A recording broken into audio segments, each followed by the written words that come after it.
So if you're self-employed, how do you file bankruptcy?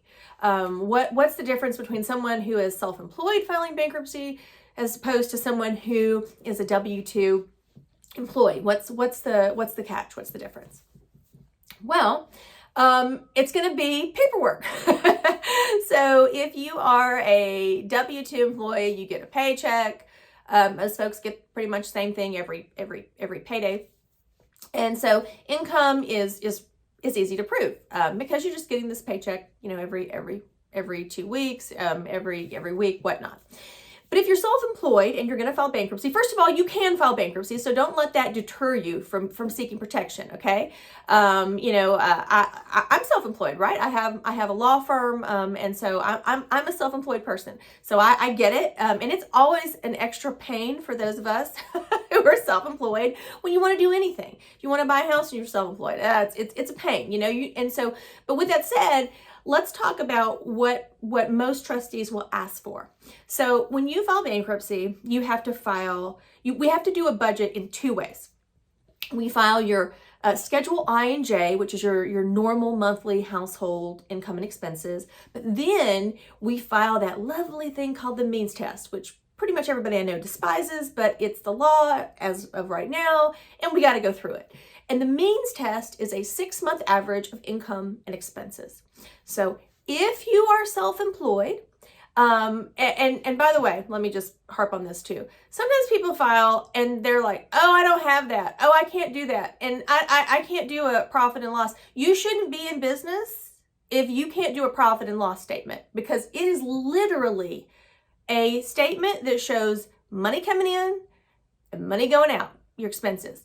I have a form. If you don't use something like QuickBooks or you don't use Excel, you're not tracking that. I have a little form that I give to all clients, and I have actually an instructional video on how to fill out your profit and loss. But that's a very, very basic thing if you are a business owner, and you need to have a profit and loss to know what's coming in and what's going out, because that's what the trustee wants to see. They want to see that. And so that's how you prove it. Now, if you're self-employed, you are going to need to do 6 months. So before you file, you're going to get 6 months of your business bank statements.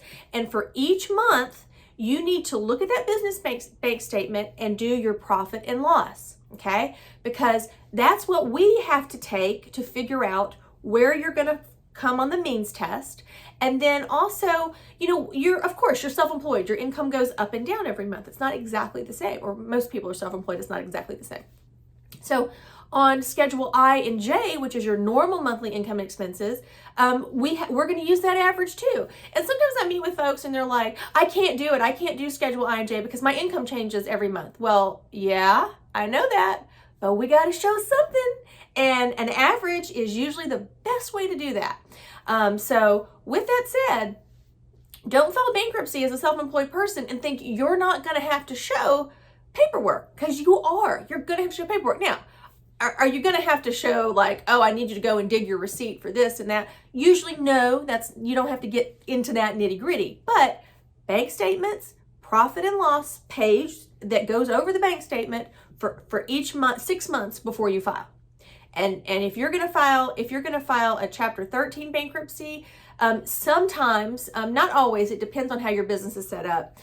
Sometimes they'll even schedule a special 341 for business people, because there's some extra questions that they have to ask. Like if you have employees, if you have machinery, there could be things that it might take a little bit longer to ask somebody that is self-employed than your run-of-the-mill person that they're just a regular W-2 employee. So don't freak out if you get, it's called a self-employment packet, and it asks basic questions. Do you have a business license?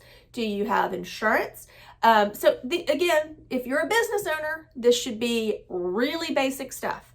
So it's not anything to panic or freak out about, but you do have to do it, because if you don't fill out your business packet, if you happen to get one of these, they'll dismiss your case if you don't fill it out.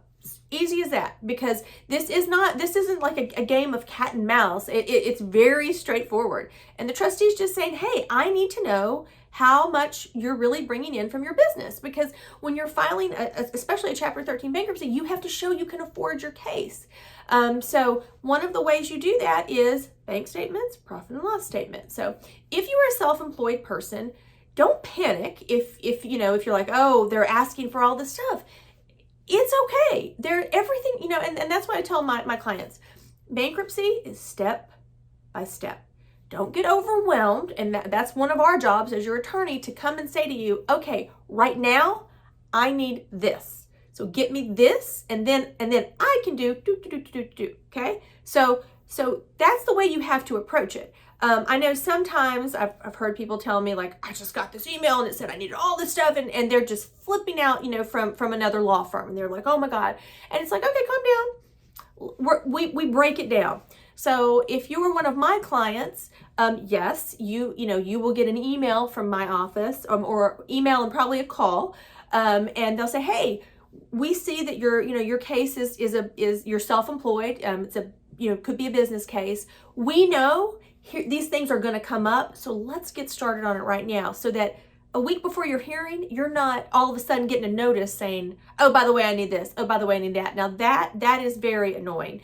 And I understand why people would get frustrated with their attorneys if they're not being told that. It's like, why didn't you tell me this a month ago? Because you knew I was self-employed. This isn't like a new thing. So, that's one of the things that I think our firm prides itself in, is we're getting our clients ready, so that you don't have any last minute stuff right before your hearing, because that is stressful. It's also rude to the trustee to try to throw everything at them, that a day or two before your hearing, because they have literally hundreds and hundreds of cases per calendar that they have to look at. So if you need to file bankruptcy and you're self-employed, don't let it deter you that, yes, you're going to have to show a little bit more than a person that's just a regular, W-2 employee.